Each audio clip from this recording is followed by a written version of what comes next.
Antonio starts right. Crazy. Snow everywhere. Accidents everywhere. It hasn't been like this for years. This morning on GMSA, millions of Americans are dealing with a powerful winter storm that's making its way across the country. The latest on those massive power outages in the Midwest.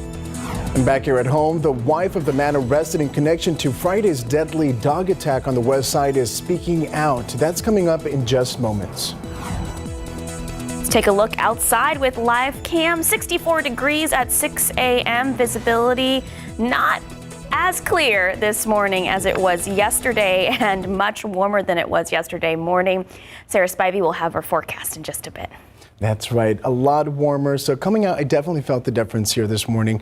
Not as cool and crisp as it was yesterday. No, you're hit with the wall of humidity. That's right. I was not happy about that, Sarah. I have a lot of yard work to do today, and it's going to be much warmer, but still very.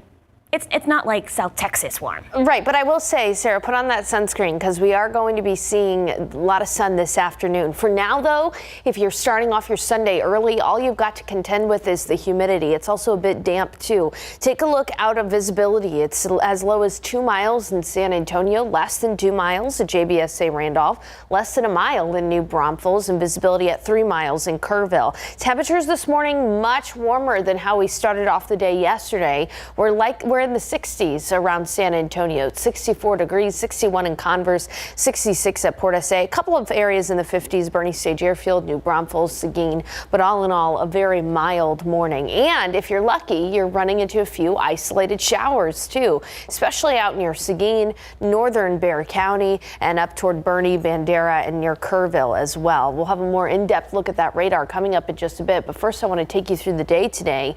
Again, even though there's some light rain out there right now, most of that will be ending by the mid-morning, and we'll actually start to see the sun around lunch. In the afternoon, 83 for the high temperature. It's going to be a breezy day too. Winds from the south at 10 to 20, gusting up to 25, and a mild evening after that sun sets.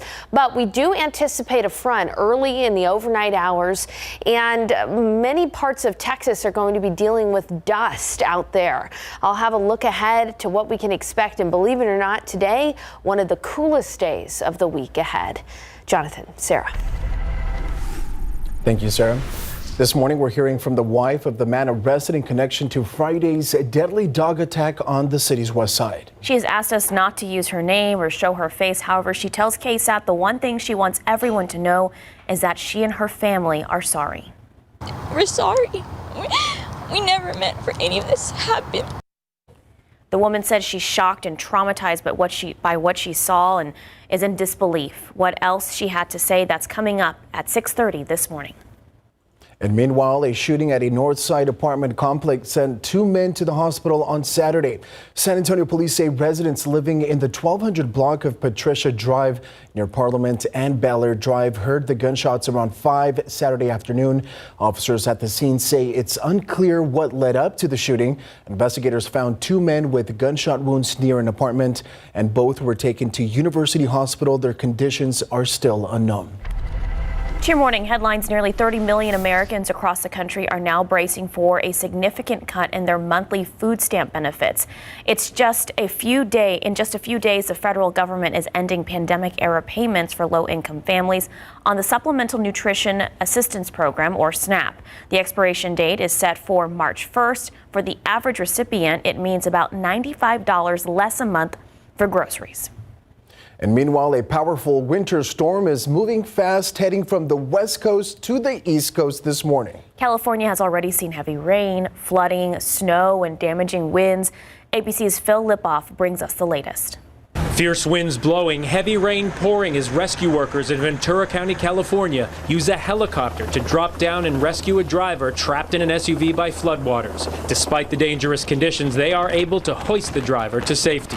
Others abandoning their cars. One man in Sun Valley climbing to the roof of his. The flooding part of a strong winter storm that has brought record rainfall to the Los Angeles area, as well as snow and damaging wind to other parts of the West Coast. LA County also seeing its first blizzard warning in more than 30 years. From the sky, you can see the snow on the mountains near Pasadena. In San Bernardino County, large snowblowers work to clear the roads near Big Bear Dam. Some highways closed, dangerous driving conditions. Crazy, snow everywhere, accidents everywhere. It hasn't been like this for years. Forecasters say the weather system is moving fast and will get across the country in 72 hours. This thing has been digging so slowly across California. Now it's about to slingshot across the country quite quickly. Parts of Michigan bracing again for destructive wind and ice. Hundreds of thousands still in the dark following an ice storm earlier this week. New York City is expected to see a non-measurable wintry mix early next week, but parts of New England, including Boston, could see 2 to 6 inches of snow. Phil Lipoff, ABC News, New York. Over 1 million Halloween and autumn-themed candles are being recalled after reports of glass cracking causing burns and cuts. The recall covers certain scents of mainstays 3-wicked candles sold at Walmart. They include jack-o'-lantern, mystic fog, warm apple pie, warm fall leaves, fall farmhouse, pumpkin spice, and magic potion. The 14-ounce candles were sold at Walmart stores nationwide and online from September through November 2022. Well, looking ahead, Washington, D.C.'s iconic cherry trees could be in line for another early bloom this year. Among thousands of those cherry trees along the tidal basin is the so-called indicator tree. The National Park Service says the tree has already began to bud, so revealing the first stage of that bloom cycle. Officials believe it's a sign that spring and cherry blossom season is again on the way. The earliest peak bloom on record is March 15th. That happened in 1990, a date that could be in play this year. Last year's peak bloom hit on March 25th. Well, that'll be definitely a sight to see. Beautiful. Time 6:06, temperature 64 degrees. Still ahead at 6, the UIL girls basketball playoffs rolls on to the state tournament next weekend. We got the battle between Clark and Brennan for the right to move on to the state's Final Four. And Texas teachers are hoping for some pay raises this year as the shortage of teachers continues across the state. Now, one local group is already making some early changes to help. A big weather change this morning, a little warmer, a little more humidity, 64 degrees, and visibility right now. A little bit of an issue across our viewing area. Sarah Spivey will have more on that when we come back.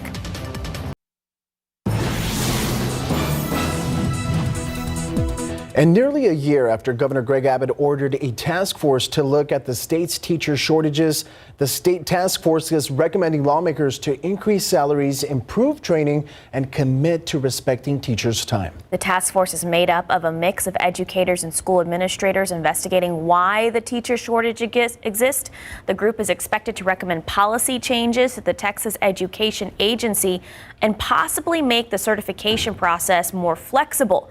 The report from the task force will then be shared to be made public. Here in the Alamo City, some educational programs like Pre-K for SA have already taken steps to increase pay for our local teachers. Certainly believe that teachers deserve a pay increase, and at Pre-K for SA, we have built that into our model to make sure that teachers are paid what they're worth in terms of the important work that they do, especially early learning teachers who are often paid less than other teachers in the system. The challenge is implementing these new pay wages across all of Texas. Supporters of teacher raises are hoping the state's historic $35.7 billion budget surplus will prioritize teacher salaries. I hope they are prioritized. That's excellent news. They're doing God's work, seriously. Absolutely, 100%. Bless the teachers. I still remember my kindergarten teacher's name, Miss Carter. You guys remember? Kindergarten, yes. Mrs. Campbell. Miss Campbell? Alarcon. See? We remember. Can't forget them. You guys. All right, it is very humid outside right now. Temperatures are much warmer than they were yesterday. Let's take a look out there right now. You can see the humidity in the form of some fog and some mist out there right now near the airport. 64 degrees, visibility down to 2 miles. Elsewhere at 63 in Rock Springs, in Del Rio at 62. Good morning in Uvalde at 67 degrees. 59 in New Braunfels, kind of the cool spot on the map up in New Braunfels and in Austin. It's 71 already, in the 70s for areas like Pleasanton, Kennedy, Cotulla, and Carrizo Springs. This is a 15 to 20 degree difference from the start of the day yesterday. The reason for that, higher humidity. You can feel it, you can see it out there. And in fact, visibility is down to about 1.5 miles in Rock Springs, down to 3 miles in Kerrville, down to 1 mile in New Braunfels, down to 2 miles in San Antonio, down to less than that at GMSA Randolph near Converse, and down to 2.25 miles out in Seguin. Again, as we take a look at the radar, there are in fact even some areas of light rain showers out there this morning. Let's go ahead and zoom in on some of these areas. First, we'll start off around the city of San Antonio. You can see as I put this on a pause here, right near Windcrest, we're dealing with an isolated shower falling down in the neighborhood just to the east of Longhorn, right along Miller Road, Randolph Boulevard. That's where we've got one of those showers pushing into Live Oak near Martinez and China Grove as well. And up across parts near Bernie, we're seeing a very light rain shower, Fair Oaks Ranch area, right on that Bandera, Kendall, and Bexar County line. Also near Seguin, seeing some of that light rain too. If you're lucky, you're getting a light rain shower. This is really only going to last through the early morning hours here. About a 20% chance for rain through about 9.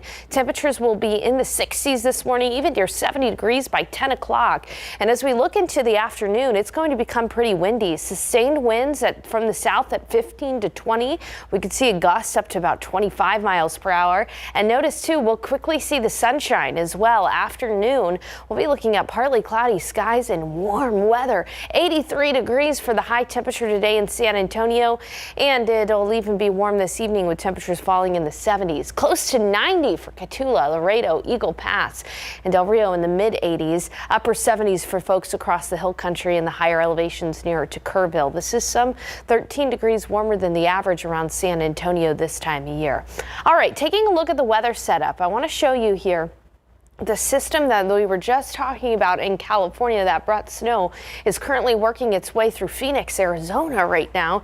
Tucson, some snow for the higher elevations out there as well. Now, we're not going to be seeing any snow from this system. However, it is going to be moving across West Texas, Big Bend and Panhandle today. High wind warnings. This system is racing. We'll see gusts up to 60 to 70 miles per hour. In some of the mountains, gusts up to 100 miles per hour are possible. That is very impressive. And all of this could end up bringing some dust to central Texas by Monday. We'll keep an eye on things for you, but unfortunately, we're not going to see any rain in San Antonio from this system. All of the rain and even severe weather is going to be up near Oklahoma City today, out toward Elk City, Wichita Falls. That's where they could actually have some tornadoes today. Even an isolated severe risk for Dallas-Fort Worth area as well. But here in San Antonio, we're going to miss out on the rain. Here's a look at the futurecast. This is a snapshot at about 4 o'clock this morning tomorrow morning when the front moves through, and you can see very dry, no significant chance for rain for us, maybe a sprinkle, but then it will become sunny tomorrow with lower humidity. 85 for the high tomorrow, but humidity returns as early as Tuesday when we'll be in the upper 80s Tuesday, Wednesday, and Thursday.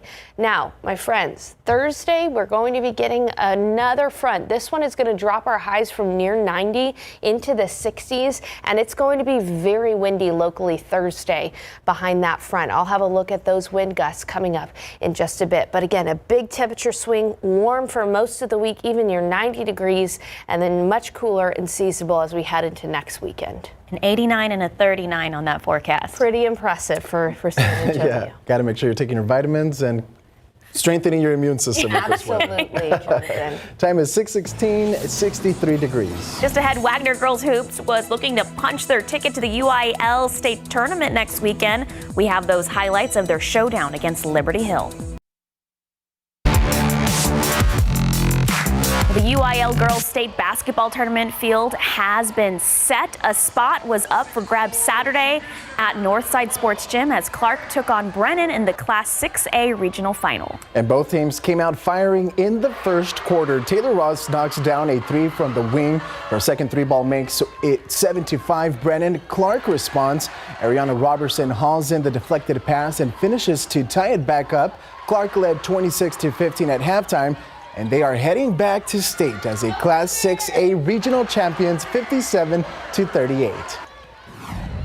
I think we came in knowing that we've been here before and that we knew we just had to start in and take care of business. Our shooting, it was a big help, and I just think the experience we had just helped us calm down and do our job. Definitely feels great having that same level of intensity and competition that we played last year. We knew we wanted to get there, so we used that as our motivation and boost to lead us here, and it feels great, honestly. We knew that we could do it, but we have a little bit of a different group. We graduated a lot of phenomenal talent, and so I think it feels equally as sweet. Definitely a lot more pressure this year than we felt last year in this moment. All the excitement right there on your screen. And according to the school's Twitter, the Cougars will take on Capel in the state semifinals next Friday at 7 p.m. And if you heard earlier, that was Sarah Spivey from the corner saying, "Go Cougars." That's her alma mater. That's right. So she's excited for them. All right, in Class 5A, the Wagner girls look to punch their own ticket to state, taking on Liberty Hill at Littleton Gym. And the Thunderbirds put on a show. Alina Garza finds Savani Sancho wide open down court for the lay-in. And a little later, Sancho strikes again, this time with a Euro step for another layup. Wagner was up 40-22 in the third quarter and pushed the lead to 20. And the Thunderbirds are going to state. 64-48 is the final. It's an amazing feeling knowing that we're actually going to Alamo Dome. Like, we've been working on this all year just to get to this point. How about it? I mean, I'm excited. I have all kind of emotions. The girls have worked their butt off since last year. Like, we started like right after the Johnson game last year. We had a team meeting and we did not want to have that feeling in the first round again like we had against Johnson, and they've been working their butt off since. Every day in the summertime, off season, preseason. We had a tough preseason just for this reason. Wagner will play in the Class 5A state semifinals this Thursday night at the Alamo Dome. And Bernie is also heading to state. The Greyhounds earned a slice of revenge, defeating Fredericksburg in the Class 4A regional final, 49-40. This marks Bernie's second appearance at state in the last 3 seasons. Good job to all of our area schools. That's right. Wishing you all the best. Time is 6:22. Temperature is 63 degrees. After the break, the Spurs are still looking for the first win on the rodeo road trip as it starts to wrap up. Why they'll get another chance against the Utah Jazz sooner than later.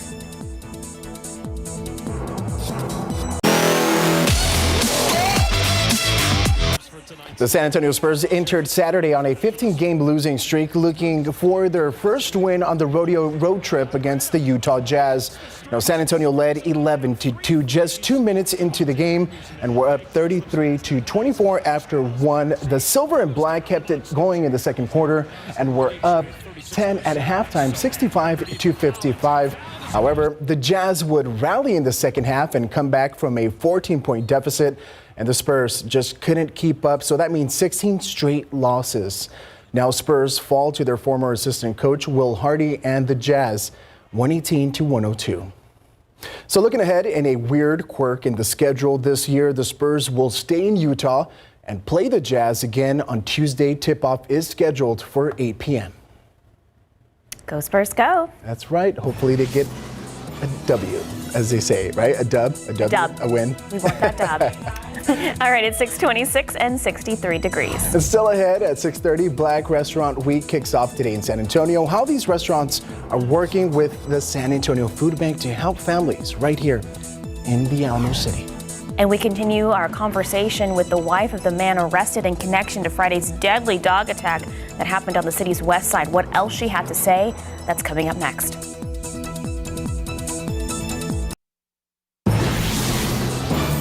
Good morning. It's 6:30 a.m. on Sunday, February 26th. Thank you so much for waking up with us this morning. That's right. I hope you're sitting nice and comfy on your couch with a hot cup of coffee, which I wish I had in front of me. Mine is under the desk right now. It's so I can smell it. It's so necessary. Yeah. But Sarah, it's not exactly like as cozy coffee weather as it was yesterday morning. It's mainly just humid outside, and we're dealing with some areas of light rain showers. By the way, my cup of coffee is over in the weather center right now. I hope you can smell that too, Jonathan. Let's take a look at visibility. Visibility is as low as less than 2 miles out in New Braunfels, less than 2 miles in Converse, 2 miles at the airport right now.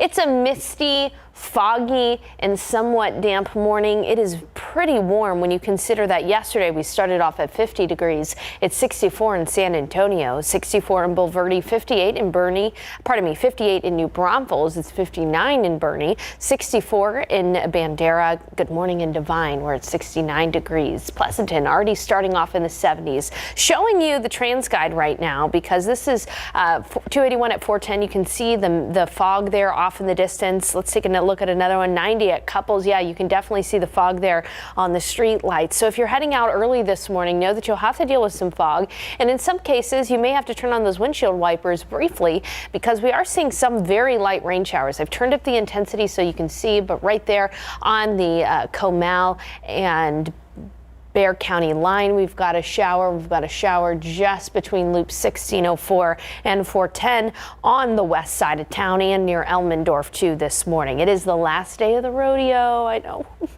And you can see that temperatures will be near 83 degrees this afternoon. We will see some sun later on today. Winds will be from the south, gusting up to 25, so pretty breezy day as well. Going to be a warm one, feeling a lot like spring. And here's what we're going to talk about in the forecast. Tomorrow we will be less humid because of a front, but we are still going to be warm.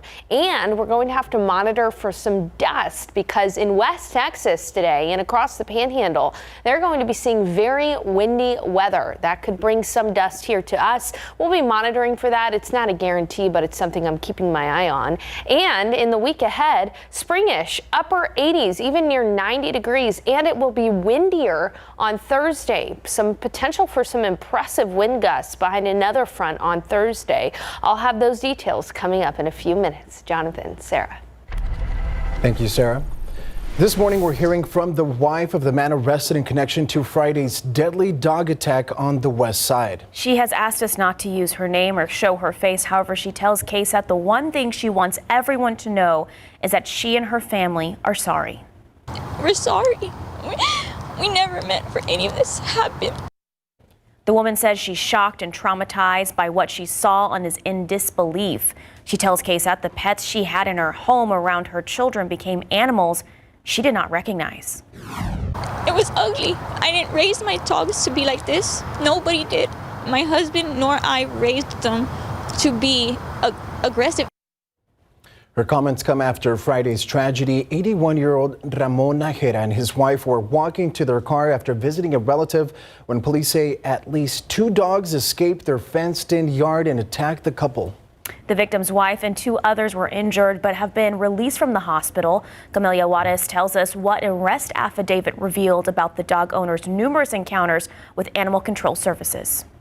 Cleaning crews were on Depla Street where 3 dogs attacked and killed 81-year-old Ramon Najera. His 74-year-old wife suffered serious injuries and 2 firefighters were hospitalized. They were all released from the hospital Saturday. It's sad. It's sad. It could have been prevented.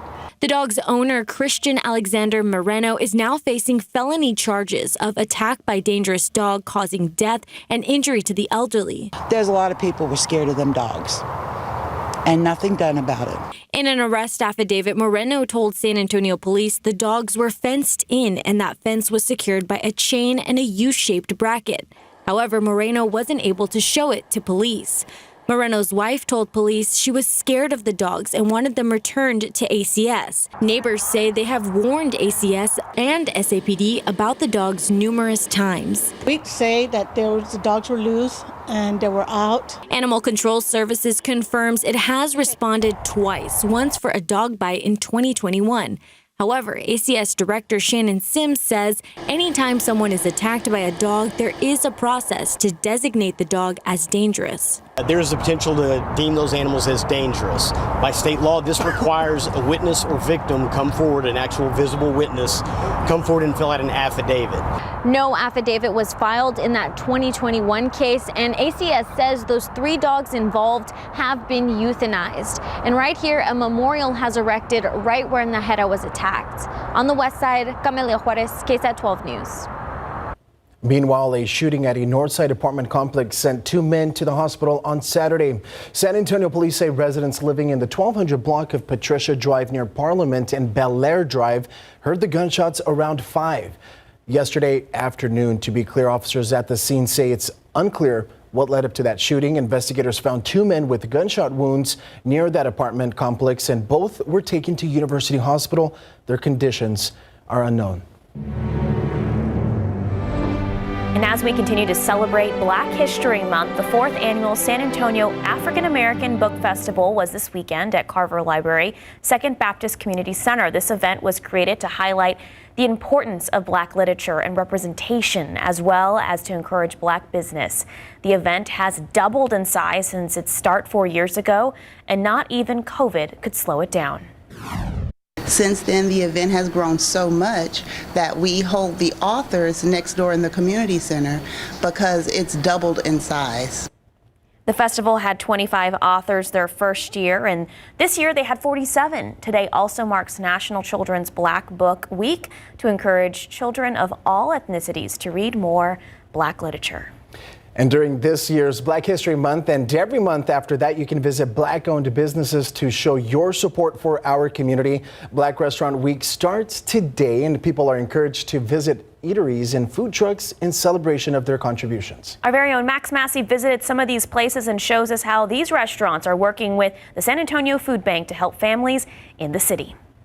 We needed something healthy in the area. Lem found a need in our area, and then he opened up his restaurant, Root Salad Kitchen. Want to see it? Eat good, look good, feel good. You know, we came up with that motto, that slogan. I think it works perfect for what we have here. Root Salad Kitchen is one of the many local spots participating in next week's Black Restaurant Week. The restaurant industry is hard.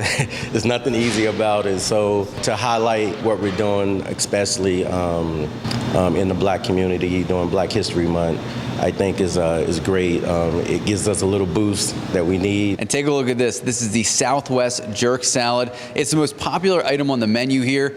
And here's the best part. For every salad sold, a portion goes to the San Antonio Food Bank. For every special item, Black Restaurant Week special, $1 will be donated to the San Antonio Food Bank.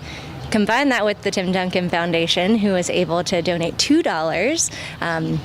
And since our food bank math, $1 equals 7 meals, 21 meals, our favorite Tim Duncan's number, will be donated to the food bank. And right now, the San Antonio Food Bank is working to help thousands and thousands of families every week. We're serving 100,000 folks each week and serving 29 counties. So the need is there. It's great. And while we'd love to see it go down, and we're working to make sure we shorten the line, we're having to feed the line too in the process. As for Lem and Root Salad Kitchen, there are big plans on the horizon. We got a lot of big things coming up, some expansion coming up.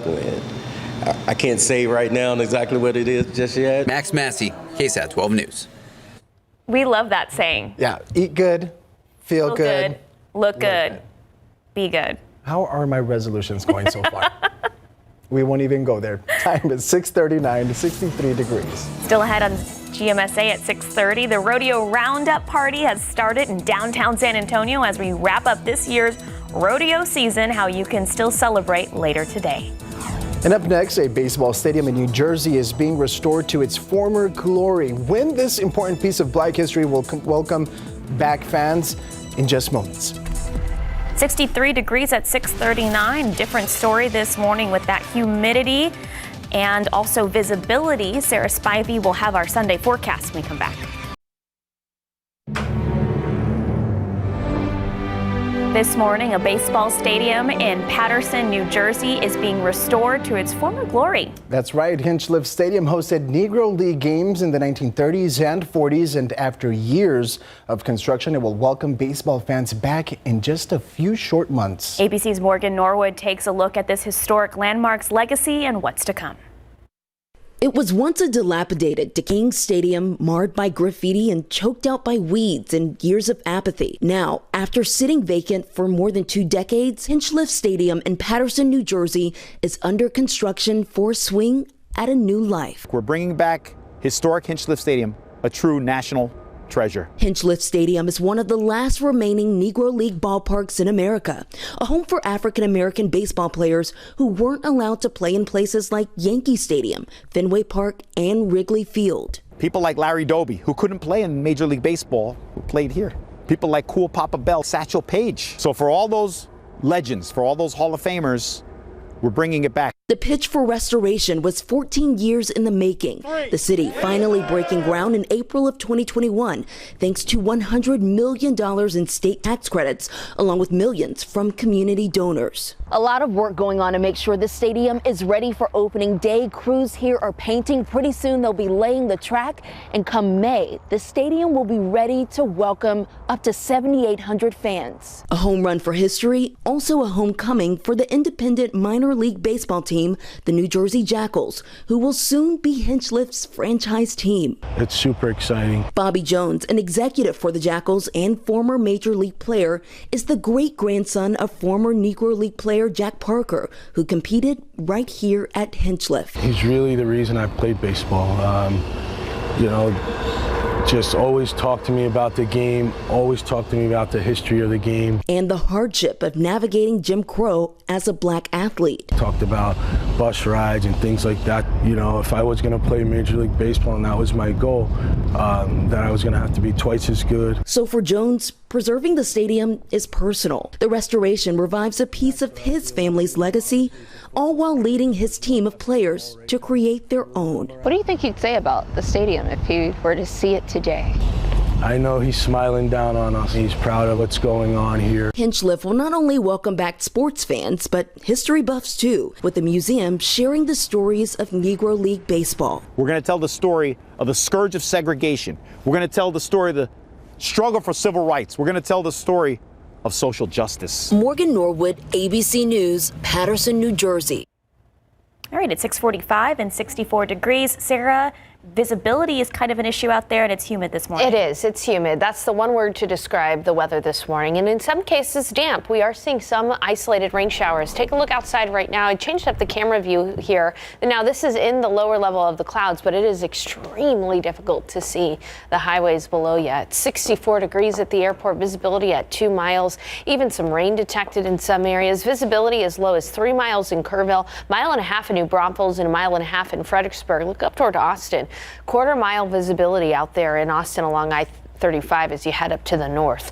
2-mile visibility in Converse and about 2.5-mile visibility out in Seguin early this morning. It is warm as we start the day, at least relatively so. It's 64 in San Antonio, 58 in New Braunfels. Good morning in Canyon Lake, where it's 61. Already near 70 degrees in Devine, 65 in Bandera, and 63 in Kerrville. All right, here's a look at the radar right now. I want to go ahead and zoom in on some of these neighborhoods getting an isolated shower. Lucky for them to get an isolated shower right now. Let's go ahead and zoom in to right here on the south side of 410 between about Mitchell Lake and Mission San Juan. So Mission Espada, Mission San Juan getting some good rain at the moment. Just an isolated shower that's pushing up to the north. As we zoom out a little bit more, you can see that some neighborhoods like Von Army are getting an isolated shower. Helotes, Windcrest, Kirby, an isolated shower as well. These are only putting down a couple of hundredths of an inch of rainfall. So unfortunately not that healthy rain that we need to see any kind of dent in drought, but just a bit of a nuisance if you're heading out on the roads. Poteet, don't want to forget about you. You're getting an isolated shower too. Strawberry season right around the corner in Poteet. So nice to see an isolated shower there. All right, as we look at the future cast, again, we'll continue to see an isolated rain shower possible through about 8, 9 o'clock this morning. But after 10, really what we'll see more than anything are clearing skies by lunch. So we are going to see some sunshine today compared to yesterday when we only saw a few peaks of sunshine. It's going to be a warm one once we see that sun. High temperature forecasted about 83 in San Antonio. That's 13 degrees above the average. It'll be 80 in Comfort, 78 in Boerne, 78 in Bulverde, 83 in Devine, 85 in Uvalde, 83 Pleasanton, 83 Floresville, 83 Nixon, and smiling close to 80 out in Gonzales. Another way to look at that is the KSAT 12-hour forecast. So again, past you miss an isolated shower through about 8, 9 this morning. We'll already be near 70 by 10. It's after 10 that we'll start to see the skies clear.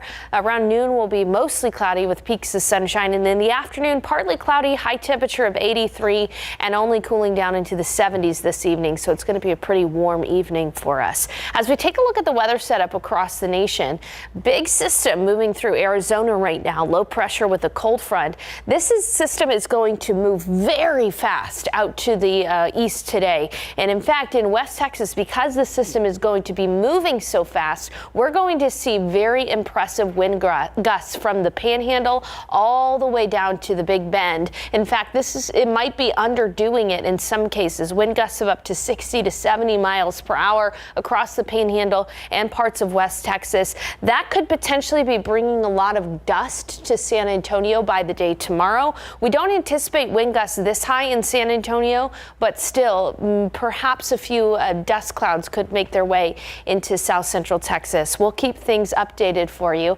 As we take a look at the futurecast, seeing only an isolated shower or two possible in the overnight hours. Otherwise, it will be mostly sunny by tomorrow and very warm. Temperatures warming up to near 90 degrees by Thursday before a potent cold front moves through Thursday into Friday.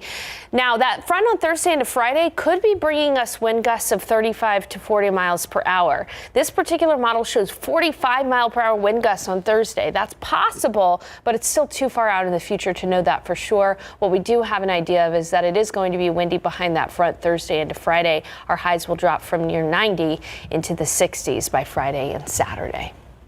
All right, thank you, Sarah. Lots of information. We know it's lots going warm. on. Absolutely. Time is 6:50. Temperature is 64 degrees. Coming up before 7, a new month means new events in the Alamo City. We'll check out what's trending on KSAT.com.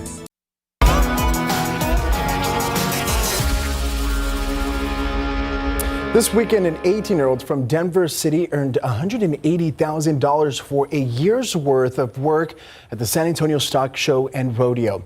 We're talking about Ashton Floyd, who won the top spot at the livestock auction, winning Grand Champion Steer Award in the Junior Livestock Show. She spent the last year training, feeding, and grooming her steer named Travis. And of course, Travis was a showstopper. Bidders from all over Texas threw their money in the ring for the honor of helping her raise scholarship money. Ashton is planning to use the money to go to South Plains College to judge livestock next year. Wow. And meanwhile, the historic market square here in downtown San Antonio has already started its rodeo roundup party. The celebration marks the end of San Antonio's rodeo season on the last weekend of February. So if you weren't able to make it Saturday, you still have time to visit today since they start at 10 this morning, going until 6 tonight. Make sure to grab your boots and your family as you head over to enjoy food booths, horse rides, and music from local country artists. Overall, it's turning out pretty great. The music's great, the food's wonderful, so I think we're gonna have a good turnout. New attractions are at the family-friendly party this year, like a petting zoo, where you can meet some new furry friends. That was a big rabbit. And that's a big tarantula right there. That was a possum. I really don't want to pet a possum. Yeah, I'll pass. Time is 6:55, temperature 64 degrees. Here's what's coming up at 7 on Good Morning America. Good morning. Coming up on GMA, we are following the severe weather sweeping across Southern California with heavy rains, flash flooding, and snow. Our weather team tracking the very latest. Also, new details on the train derailment in Ohio. The removal of toxic waste now halted as we're seeing government agencies go door to door to support local residents. And finally, some exciting news for your summer vacation plans. Several airlines have announced they will expand their routes with new destinations. We'll have more on what that means for travelers. It's all ahead on GMA. Looking ahead to some events in San Antonio, the Spay and Neuter Network is offering free spay, neuter, microchips, and vaccines for San Antonio area pets in celebration of its grand opening. The two-day event will be held from March 3rd to the 4th at the clinic's new office. The clinic is located at 210 Toletta Drive. For more information about how to schedule an appointment for your pup, you can find that at KSAT.com. And to celebrate spring, the San Antonio Zoo will be inviting guests to its 2-month-long Blooms, Bees, and Butterflies Festival. The festival will be from March 1st through May 26th. The zoo will have dance parties, craft stations, and educational performances. The zoo will also hold a spring break event from March 11th through the 19th, offering guests extended hours, music, food, and games. It's humid, foggy, and even a little damp out there at times. Some passing light rain showers for some folks out there this morning. If you're lucky, you'll have to turn on those windshield wipers. But by 10, most of that rain will be out of here, and we'll actually start to see some sunshine by noon. It'll be a warm one, 83 for the high temperature today, and breezy. South winds gusting up to about 25 miles per hour. Seeing some sun again in the afternoon. Now tomorrow, less humid, low humidity, 85 for the high, but the humidity will be back on Tuesday. And Tuesday, Wednesday, and Thursday, we're going to be in the upper 80s for the high. A strong cold front moving through Thursday into Friday. That'll make it pretty windy and dropping our highs from near 90 into the 60s as we start next weekend. Such a dip there. Thank you, Sarah. Thank you, Sarah. Thank you, Jonathan. Hey, we'll see you guys back here at 8 a.m.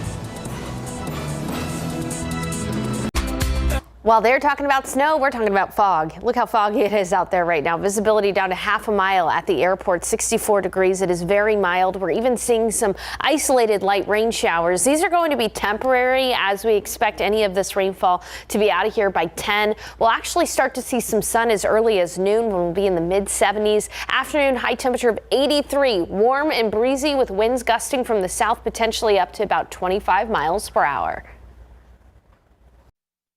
Happy Sunday, everyone. I'm meteorologist Sarah Spivey. A foggy and somewhat damp start for us this morning. 64 degrees, visibility at half a mile at the airport, but down to less than half a mile up in Boerne, down to less than half a mile in New Braunfels because of those areas of fog, mist, and yes, even some rain showers. Take a look at the radar right now. We can go ahead and zoom into areas across parts of Garden Ridge, down south toward the airport. There's an isolated shower there between Bulverde and Garden Ridge as well. You can see an isolated shower near Somerset and Elmendorf as well. These are very passing, very light rain showers, and most of the rain will be out of here by about 10 o'clock. That's when we have our rain chances coming to an end. It's after 10 too that we'll start to see the sunshine. At 11, we'll be looking at mostly cloudy skies, mostly cloudy around noon, 75. It's going to be warm this afternoon, 83 degrees, breezy too. Winds are going to be from the south, sustained at 15 to 20 miles per hour. Stay cool, everyone. Hours out there, but all that rain will come to an end after 10. We'll actually start to see some sun today. 83 for the high temperature, and it's going to be breezy. Winds from the south gusting up to 25 miles per hour and humid too. Live from KSAT 12. Good Morning San Antonio starts right now. Taking a look outside with live cam, we're not getting a lot of visibility, and we know that today is starting to be a lot warmer compared to yesterday. 65 degrees. We're going to be checking in with Sarah Spivey later this morning. And good morning, San Antonio. It's 8 o'clock this Sunday morning. It's a pleasure to be here. I'm joined with Sarah Spivey and Sarah Acosta. So good to always have you on the desk with us, Jonathan. Thank you, Sarah. And you know, you've been doing a lot of yard work. So yesterday was cold. Today's a little bit warmer. Did you finish your work? I have so much to do. I'm putting new mulch in. I'm getting rid of all my grass in the front. And Sarah, my alarm on my Vivint camera just went off. It's because I have some slight, it's not even raindrops. I don't know if it's, fog or something, but it set my alarm off. Wow, and that's a pretty sensitive alarm then. Well, good. Yeah, I would hope so. good. It's on my driveway. Absolutely. But I was like, it's getting all that mulch wet. Oh, I'm sorry, Sarah. Yeah, there are definitely areas of dense fog out there. In fact, a dense fog advisory until 10 o'clock. You can see that visibility is as low as 0 up in Boerne, as low as a mile in San Antonio, as low as a quarter of a mile in New Braunfels. So if you have early morning plans on the roads this morning, know you're going to be running into some fog and even some light rain showers in some areas. It's 65 in San Antonio, already a mild start to the day. 63 in Boerne, 69 in Hondo, close to 70 degrees out there, nearly 66 in Kerrville as well. Here's a look at the radar, and you can see, yes, there are a few light passing rain showers moving through San Antonio, up toward Bulverde, that Schertz area as well. Seeing just some of this very light isolated rain in pockets out there. But after 10 o'clock, all that's going to be gone, and we're actually going to see some sunshine today. We'll be near 75 around noon when we'll start to see the sun. 83 for the high temperature, a warm and humid day and breezy at times too. South winds at 10 to 20 miles per hour, gusting up to 25. But today is actually going to be one of the cooler days in the week ahead. We could be near 90 degrees at times. I'll have a look at that forecast, and we'll talk about how windy it's going to get in parts of Texas today and what that could mean for our weather as well here in San Antonio. Sarah. Thank you, Sarah. We now have new details in Friday's brutal dog attack that killed one man and hospitalized 3 others on the city's west side. That's right. The victim and his wife were walking to their car after visiting a relative when the 2 dogs escaped their fenced-in yard and attacked the couple. There is now a memorial where 81-year-old Ramon Najera was attacked and killed. His 74-year-old wife suffered serious injuries and 2 firefighters were hospitalized. They were all released from the hospital Saturday. The dog's owner, Christian Alexander Moreno, is now facing felony charges of attack by dangerous dog causing death and injury to the elderly.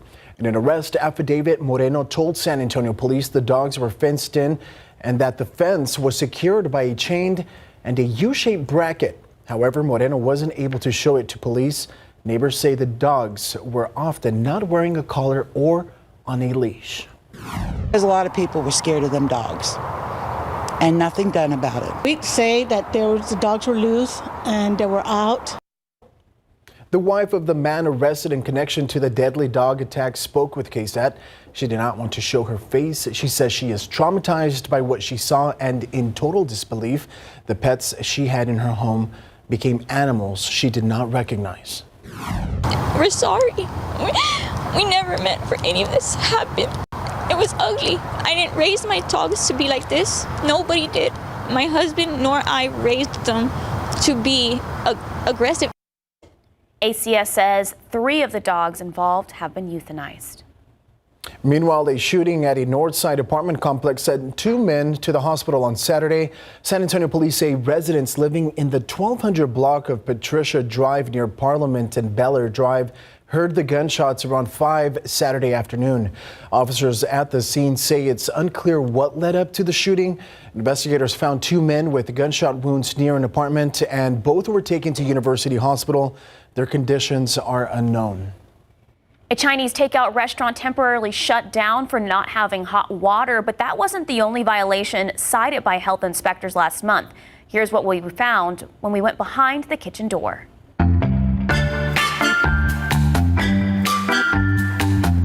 Quick Walk, located in the 7100 block of Tezel Road, earned an 85 on their January inspection. The inspector found live crawling insects and dead insects throughout the business. Food in the reach-in cooler was stacked on top of other foods without any protective barriers. Their food permit was expired, there was no food manager on site, and food handler certifications were expired. The business was forced to temporarily close because there was no hot water. Hello, how you guys doing? I stopped by this week to see if the business had corrected its violations. Can I ask you some questions? But the employees weren't talking. They went off to the back to hide. They even closed the kitchen door. Is that a no? While waiting for them to return, I noticed they hadn't posted their most recent inspection. This one was from last year. So for the record, no comment? As we were leaving, a customer asked about their inspection. After hearing what was in the report, he immediately had second thoughts. Nah. You're gonna pass? No, I'll pass. Okay. La Palapa Quetracha in the 1300 block of Kirk Place earned an 80 and a re-inspection. The inspector was greeted by an employee's kids running around the restaurant. He then watched an employee use bare hands to grab lettuce. There was no hot water at the hand sink. A cook wasn't wearing a hairnet, and other workers were wearing them the wrong way. Dog food containers were being used to store human food. The inspector told them to remove the containers from the business. Legal Eats, located inside the Cadena Reeves Justice Center, earned an 86. The inspector found 3 live roaches on a pipe in the kitchen, and he found evidence of rodent-chewed plastic, debris, and droppings in several areas. They were told to clean it up and hire pest control services.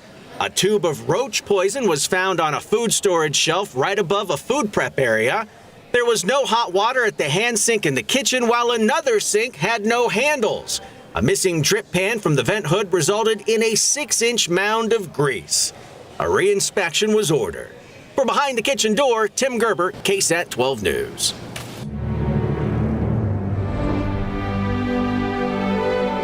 As we continue to celebrate Black History Month, the 4th annual San Antonio African American Book Festival was this weekend at Carver Library's Second Baptist Community Center. This event was created to highlight the importance of Black literature and representation, as well as to encourage Black business. The event has doubled in size since its start 4 years ago, and not even COVID could slow it down. Since then, the event has grown so much that we hold the authors next door in the community center because it's doubled in size. The festival had 25 authors their first year, and this year they had 47. Today also marks National Children's Black Book Week to encourage kids of all ethnicities to read more Black literature. The UIL Girls State Basketball Tournament field has been set. A spot was up for grabs Saturday at Northside Sports Gym as Clark took on Brennan in the Class 6A Regional Final. That's right, and both teams came out firing in the first quarter. Taylor Ross knocks down a three from the wing. Her second three ball makes it 7-5 Brennan. Clark responds. Ariana Robertson hauls it in the deflected pass and finishes it to tie it back up. Clark led 26-15 at halftime, and they are heading back to state as Class 6A regional champions, 57-38. I think we came in knowing that we've been here before and that we knew we just had to start in and take care of business. Our shooting, it was a big help, and I just think the experience we had just helped us calm down and do our job. Definitely feels great having that same level of intensity and competition that we played last year. We knew we wanted to get there, so we used that as our motivation and boost to lead us here, and it feels great, honestly. We knew that we could do it, but we have a little bit of a different group. We graduated a lot of phenomenal talent, and so I think it feels equally as sweet. Definitely a lot more pressure this year than we felt last year in this moment.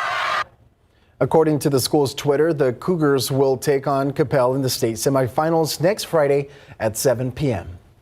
In Class 5A, the Wagner girls look to punch their own ticket to state, taking on Liberty Hill at Littleton Gym. And the Thunderbirds put on a show. Alina Garza finds Savani Sancho wide open down the court for the lay-in. And a little later, Sancho strikes again, this time with a Euro step for another lay-in. Wagner was up 40-22 in the third quarter and pushed the lead to 20. And the Thunderbirds are going to state 64-48 is the final. It's an amazing feeling knowing that we're actually going to Alamo Dome. Like, we've been working on this all year just to get to this point. How about it? I mean, I'm excited. I have all kind of emotions. The girls have worked their butt off since last year. Like, we started like right after the Johnson game last year. We had a team meeting, and we did not want to have that feeling in the first round again like we had against Johnson, and they've been working their butt off since. Every day in the summertime, off season, preseason. We had a tough preseason just for this reason. Wagner will play in the Class 5A state semifinals this Thursday night at the Alamo Dome.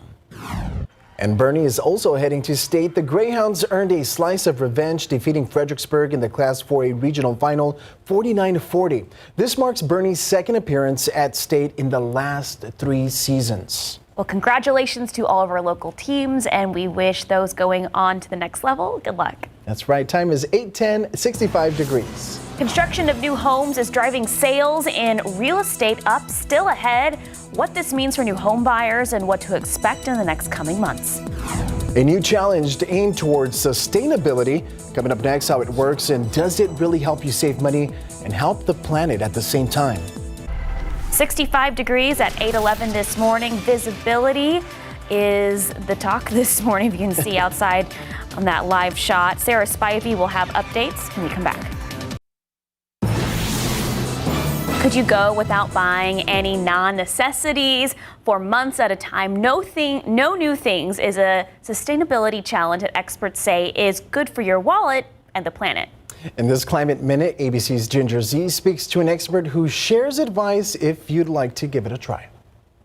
Americans are obsessed with things. The average American household has 300,000 things. We have more storage units than Subways, McDonald's, and Starbucks combined. To save time, money, and help the planet, Ashley Piper took on a No New Things challenge. When I was needing clothing, things for my home, supplies, makeup, things like that, I was using what I had first. And if she needed something, she could shop, but only secondhand, utilizing sharing websites like Facebook Marketplace, eBay, and FreeCycle. try to kind of write down all the things that you think you or your household, if they're participating, will need during that time that you would traditionally buy new. And then as you write that down, make a note next to it of how might you be able to acquire this in a different way. When Ashley did No New Things for a year, she saved more than $16,000. Not only is No New Things good for your wallet and the planet, it's good for your mental health. The psychology is so powerful when it comes to consuming. Because of how we have, it's just sometimes like eating disorders can be, it's about control. Every way that we purchase things, especially nowadays, is really, it's geared towards that immediacy. With this Climate Minute, I'm Ginger Z. It's also more affordable when you buy used or gently used furniture. Right. You can get it at a better price, and we've been doing clothing rental places, which is nice too, because you're using secondhand clothes rather than. Yeah. Well, in our business, that's what we do. It's true. We rent all our dresses. But also in your home, less is more. I think once you start accumulating things, I have hoarder tendencies, so I have to make sure that I did confess that all out. Oh, there we go, Jonathan. Well, hey, guys. Less is more, folks. Less is more, and you know what? I wish we could say we were getting more rain, but we only have a few light passing rain showers out there right now, and it is very humid. In fact, dense fog advisory until 10 o'clock. After 10 a.m., we expect this fog to really start to lift, but for now, visibility is down to a mile at the airport. It's 65 degrees, a very mild start to the day. It's nearly 70 in Uvalde. It is 70 in Carrizo Springs, 64 in Del Rio, 66 in Kerrville, 59 is the cool spot in New Braunfels. This is some 15 to 20 degrees warmer than how we started the day yesterday. It's all because it's more humid this morning, and you can really see the humidity when you look at the visibility on the map. As low as a quarter of a mile in New Braunfels and in Austin, as low as 3 miles in Kerrville. Let's zoom into San Antonio. A quarter-mile visibility in Bernie Stage Airfield, less than 2-mile visibility in Seguin. And there are some areas of light rain showers out there. Let's take a look at the radar. We'll go ahead and pause this and zoom in on some of the areas that are seeing at least an isolated shower. A little bit of a lucky shower falling right now between Bulverde and Timberwood Park. This is a brief moderate rain shower right over Bulverde Road and Borgfield Road there in that neighborhood view there. But generally, these are very isolated light rain showers, streamer showers streaming to the north here. If you're getting an isolated shower, you're considered lucky, perhaps a few hundredths of an inch of rainfall, but that is it. We need more rain. Here's a look at your KSAT 12-hour forecast. We anticipate an isolated shower to possible through about 11 and cloudy, foggy skies through about 10. Then afternoon, that's when we'll start to see skies clear. It's going to become warm too, partly cloudy. Temperatures will be in the 80s this afternoon, 83 for the high temperature. Look at these breezes too. Winds from the south at 15 to 20, gusting up to about 25 miles per hour. And even in the evening, very mild. We're still going to be in the 70s at 8 o'clock tonight, all because of that humidity. Again, even though it's foggy and damp out there right now, we expect some sunshine. It's going to be a warm day depending on where you live. 86 in Del Rio, 86 in Eagle Pass, 87 in Gatula, 83 around San Antonio, upper 70s in the hill country. Let's take a look at our weather setup because there is a big system off to the west moving through Arizona right now. This is quickly moving to the east, a very fast moving system, even some snow for parts of Arizona. This system is going to bring very high winds to the Panhandle and West Texas down to the Big Bend. High wind warnings in effect, potentially damaging winds for areas like Amarillo all the way down to Fort Davis. Widespread wind gusts of 60 to 70 miles per hour, perhaps even higher, up to 100 miles per hour in the mountains. We'll have to watch to see if this can bring some dust over to San Antonio by tomorrow. But for now, what we do know is that all of the rain is mainly going to be up near Oklahoma, where severe weather is a possibility in Oklahoma. Widespread tornadoes possible there as well. Now, for us here in San Antonio, unfortunately, no major rain from this cold front. By tomorrow morning, it'll be moving through, and we'll actually see plenty of sun tomorrow with a brief dip in the humidity. Low humidity tomorrow, 85 for the high temperature, but humid again on Tuesday. We'll be looking at highs in the upper 80s for most of this week, feeling a lot like spring. Now, it's going to be very windy across West Texas today. We don't anticipate that windy of weather here in San Antonio tomorrow, but just know that our next front, Thursday into Friday, does look like it will be pretty windy for us. Not only will temperatures drop from 90 to 68, but we could have some pretty higher wind gusts. So coming up in the next half hour, we'll talk about that second cold front moving through in just a bit. It's like spring is like, I'm here, and then a cold front comes in, and then it's like, wait, I'm here. That's February and March. That's exactly how it is oftentimes here for us. Thank you, Sarah. Thank you, Sarah. Time is 8:21, 65 degrees. Coming up, home sales are going up and new construction is to blame. What this means for new homeowners. Plus, a bottle is being recalled for a possible risk of lead poisoning. What else you need to know about the recall and how the company is offering a solution.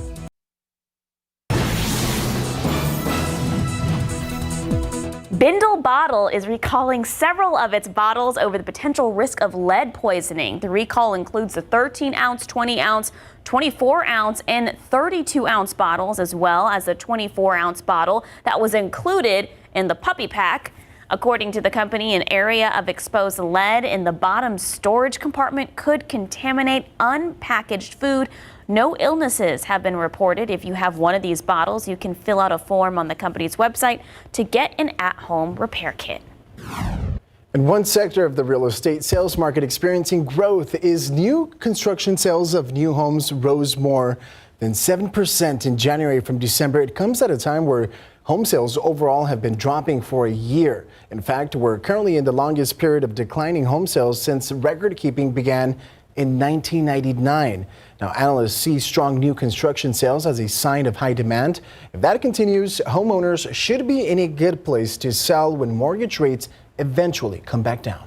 Are you one of those millennials that looks on Zillow for Zillow alerts, even though you're like, I know I can't afford this home? I'm always on Zillow. Me too. And I own a home, but I'm like, oh, look at this like $3.5 million home. But I have to swipe and I have to see. I have to say, I do live on Zillow. I even ask for information knowing that I'm not there yet. You're not there yet. Good to know. Good to know I'm not alone. It's 8:26 and 65 degrees. And coming up, you might have seen these going viral on social media. We're talking about the famous big red boots. Who's wearing them and why are they so popular?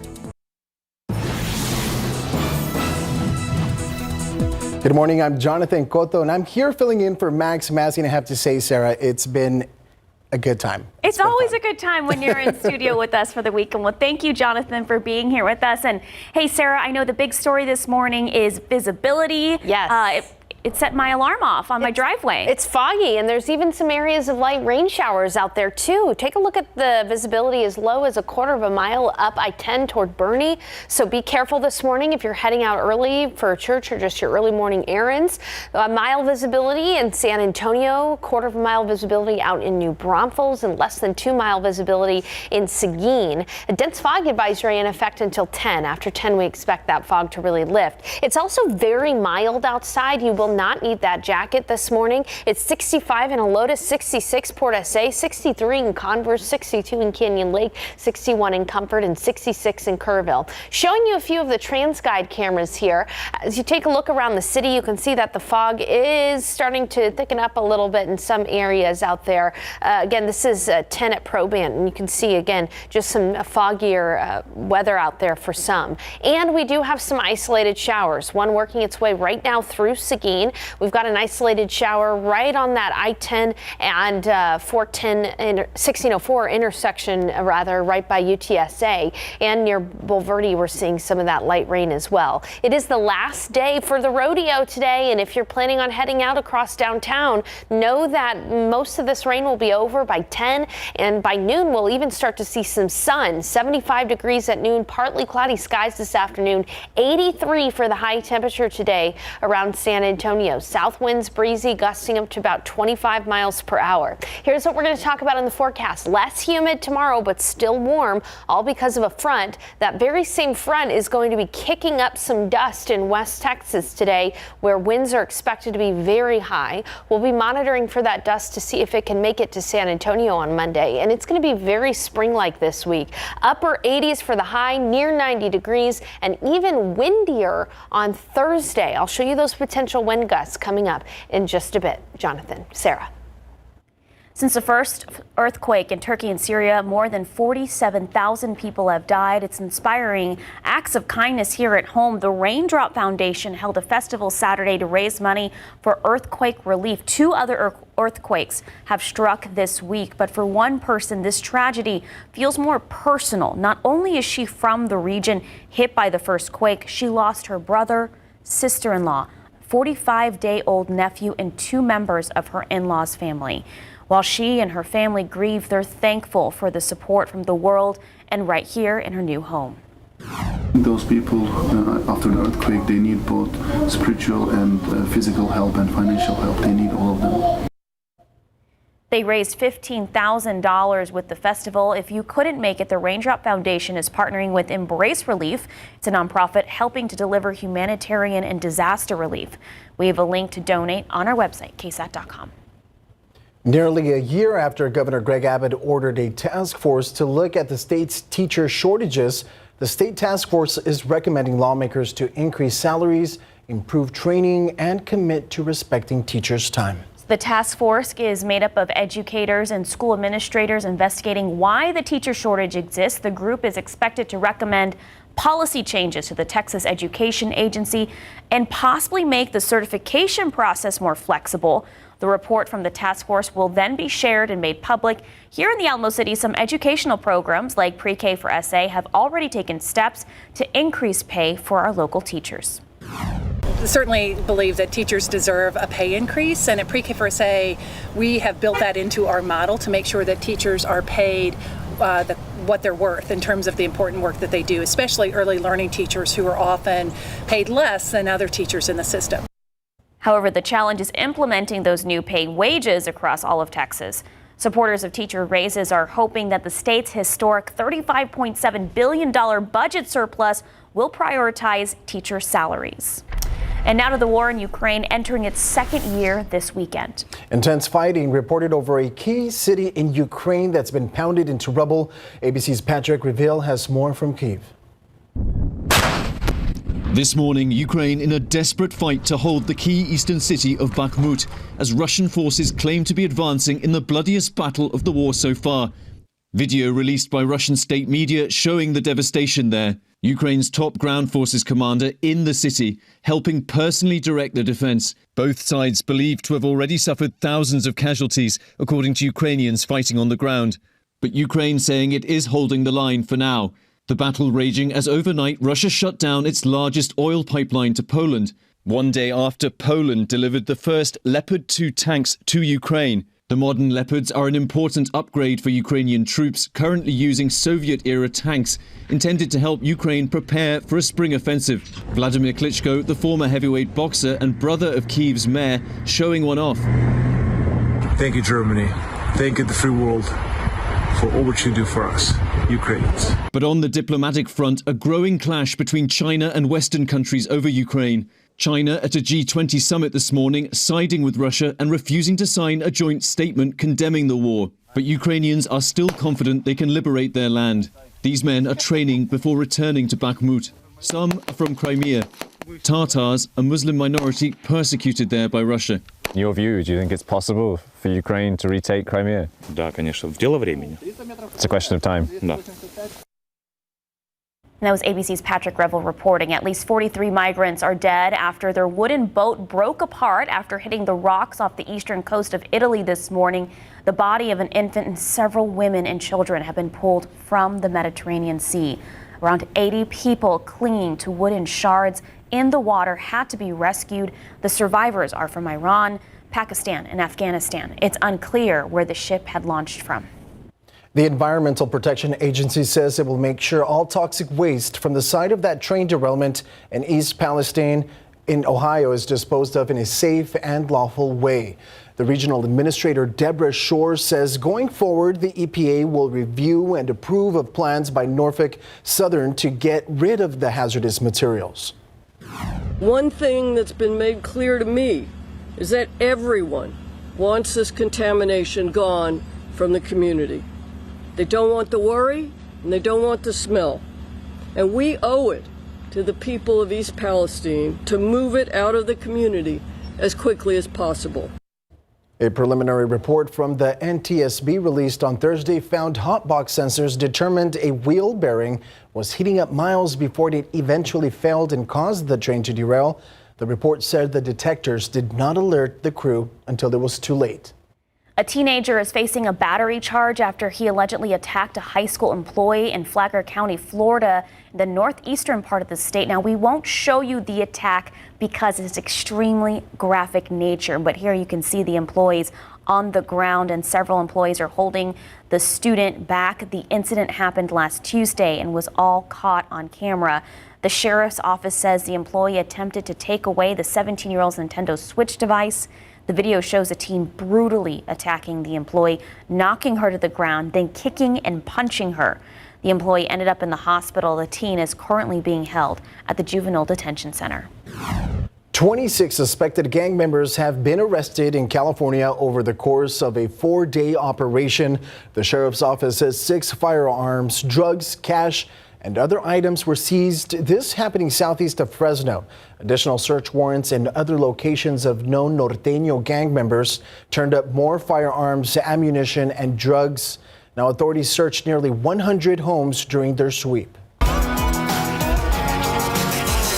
This weekend, an 18-year-old from Denver City earned $180,000 for this year's worth of her work at the San Antonio Stock Show and Rodeo. So Ashton Floyd won the top spot at the livestock auction, winning Grand Champion Steer Award in the Junior Livestock Show. She spent the last year training, feeding, and grooming her steer named Travis. And of course, Travis, he was a showstopper. Bidders from all over Texas threw their money in the ring for the honor of helping her raise scholarship money. Ashton is planning to use the money to go to the South Plains College to judge livestock next year. And meanwhile, at the historic Market Square in downtown San Antonio, it's already started its rodeo roundup party. So this celebration marks the end of San Antonio's rodeo season. Of course, the last weekend in February. If you weren't able to make it out yesterday, you still have time to visit today since they start at 10 this morning, going until 6 tonight. Make sure to grab your boots and your family as you head over to enjoy the food booths, horse rides, and music from local country artists. Overall, it's turning out pretty great. The music's great, the food's wonderful, so I think we're gonna have a good turnout. New attractions are at the family-friendly party this year, like a petting zoo where you can meet someone new. It's 6:40 and 66 degrees. And coming up next, you might have seen these going viral on social media. We're talking about the famous big red boots, who's wearing them, and why are they so popular? Also, have you seen how much they cost? Yeah, that's woof. Makes them less popular for me. Me too, Jonathan. I'm not a fan of this 66 degrees at 8:40 this morning. The visibility out there and that humidity that's lingering. Sarah Spivey will have the forecast. We come back. This Sunday morning, we are back in Ukraine 1 year later. Powerful, emotional, historic. Martha Raddatz in the war zone in Ukraine. Cameras rolling inside Putin's war. The special this week, Sunday morning on ABC. Well, there's an eye-catching new trend in footwear. Actually, eye-popping might be a better term. That's right. They're boots fit for a cartoon character, but designed for human feet. And big red boots are red hot. CNN's Jeannie Moose reports on who's wearing them. The big red boots are not the ones Nancy Sinatra had in mind. These boots are made for walking. Nope, these boots are made for flaunting. Fashion influencers are styling them. It's a goofy shoe. I give them a 10 out of 10. Even influencers of the grandpa generation. Wrestler Seth Rollins pretends stomped his opponent wearing big red boots.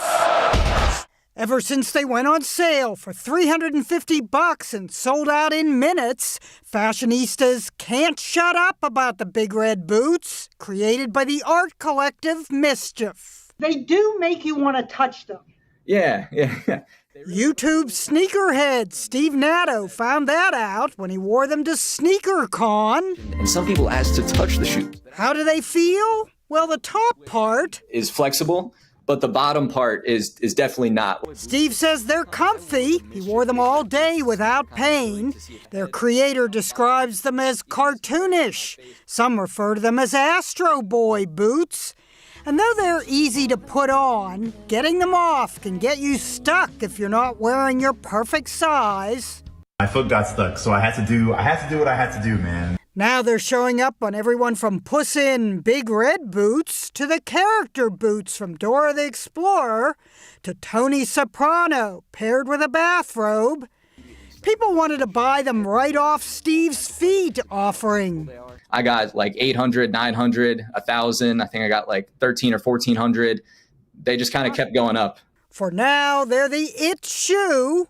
Are you ready, Boots? They're not about to get the boot. Start walking. Jeannie Mose, CNN, New York. We've had a lot of shoe trends in our life, haven't we? I feel like now that they're popular, it's like not cool anymore. It's not cool anymore, so stop trying. They probably are stinky too. Yeah, probably. I just remember when I was growing up in the 90s, those Jellies sandals were like a huge hit, and they always gave you blisters. The light up shoes. Do you remember the goo shoes where they had the goo in the front? I do remember. I had a pair of the goo shoes. I do. So wow, cool. You're so cool. I know. Well, fog is all the rage this morning out there for us around San Antonio. This is the look outside. Dense fog advisory until 10 o'clock this morning. Visibility is down to a mile at the airport. Here's the airport, and you can barely make out the air traffic control tower there off in the distance. Very difficult to see. 65 degrees. Here's a look at visibility down to half a mile in New Braunfels, down to 2.5 miles in Hondo, down to 5 in Uvalde. Let's go ahead and zoom in. Visibility is worse up I-35, but we also have visibility as low as 1/4 mile in Bernie. Visibility down to half a mile in San Marcos, down to half a mile in New Braunfels as well, and down to 2.5 miles out east toward Converse. It is very mild this morning. You don't need the jacket. Temperatures in the 60s, 60 in New Braunfels, 63 in Converse, 67 at Stinson, 66 in Helotes, and 61 in Comfort. Let's go ahead and take a look at the radar because we do have some showers out there. Now around San Antonio, most of this rain has started to let up, but we are seeing an isolated shower out near Leon Springs right now. Let's go ahead and zoom in, get you a neighborhood view. Looks like the neighborhood of Stage Run getting a light rain shower here right along Bernie Stage Road. There's the neighborhood of Stage Run there. And so again, just a very light rain shower out there. And then in fact, areas closer to Seguin this morning getting at least a decent rain shower moving in.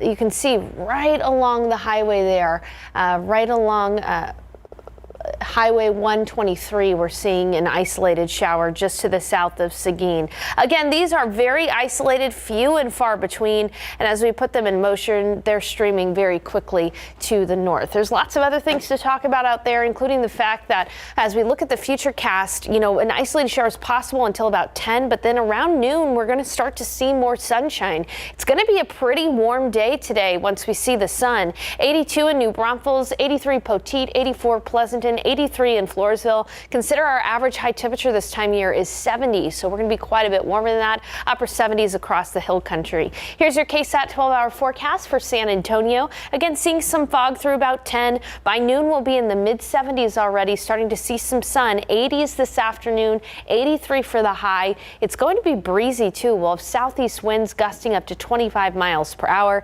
Temperatures will be mild this evening in the 70s. All right, the weather setup across the nation. All eyes are on the system that's currently streaming very quickly through Arizona. It's moving quickly east, and because of its quick pace, it's going to put out some very high wind gusts for areas across the Panhandle and Big Bend later on today. This is a snapshot at 6 o'clock this evening. We could see wind gusts of 60 to 70 miles per hour across West Texas. It's very dusty out there, so some of this dust could end up working its way to south central Texas. Notice in San Antonio, we are not going to be that windy, but we may have to monitor for some dust tomorrow during the day.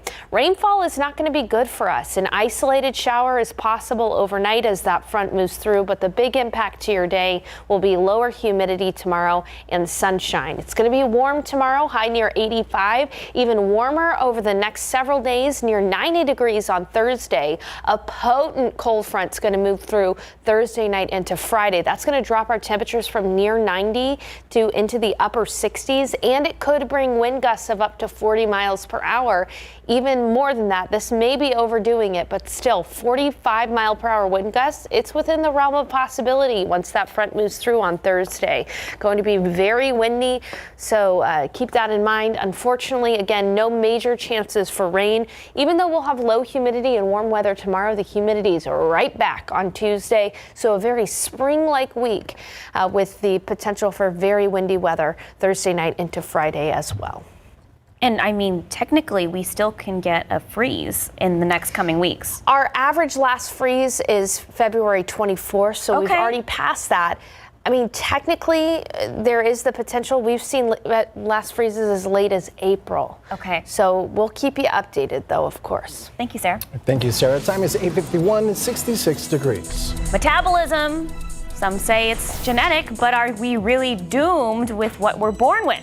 Coming up tomorrow on GMSA, we'll tell you what you need to know to boost your metabolism. Hey, we just got the pollen count in. It is busy. Take a look at that. Molds, hackberry, oak, mulberry, and ash all low, but those trees are pollinating. Visibility is down to 1/4 mile in Bernie, down to 1/2 mile in New Braunfels. We've got areas of fog, dense fog advisory in place for the next hour or so.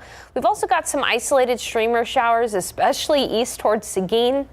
Looking at the day today, temperatures will climb to near 83 for the high. It's going to be breezy with gusts up to 25 miles per hour. Looking ahead, a low humidity tomorrow, though, 85 for the high temperature, and then humid again on Tuesday, warming up to near 90 by Thursday and becoming pretty windy as that second cold front moves through, dropping highs into the 60s. No major chance for rain for us over the next 7 days, unfortunately. Okay. I look forward to a cold front after 88 in the middle of the week. I know. Thank you, Sarah. Thank you, Jonathan. My pleasure. Thank you all.